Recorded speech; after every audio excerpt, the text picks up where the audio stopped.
Avec une grande dynamique, très positive. J'étais moi-même invité par notre président Emmanuel Macron lors de son premier voyage en janvier 2018, après quoi nous avions accueilli le président chinois qui est venu à Paris plusieurs fois. Nous devons retourner à nouveau dans une délégation présidentielle cette année 2024.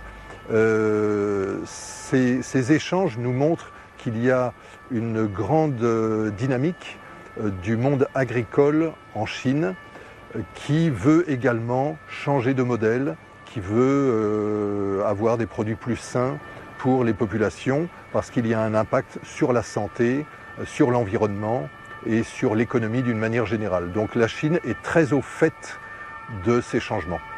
Il y a eu une évolution sur des fermes qui étaient toutes petites, en pommes, avec quelques pommiers, un peu d'élevage.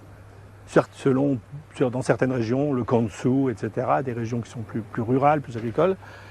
Et il y a des régions qui sont énormément développées, beaucoup plus industrialisées, pour les régions centrales, entre autres de la Chine pour la pomme, où on a vraiment des fermes importantes.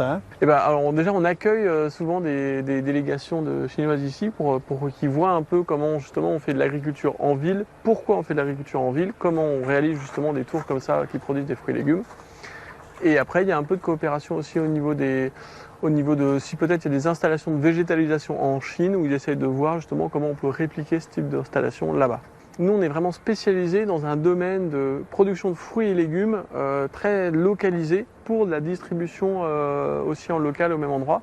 Je pense que ça peut être fait dans n'importe quelle ville dans le monde, donc en Chine aussi, c'est possible.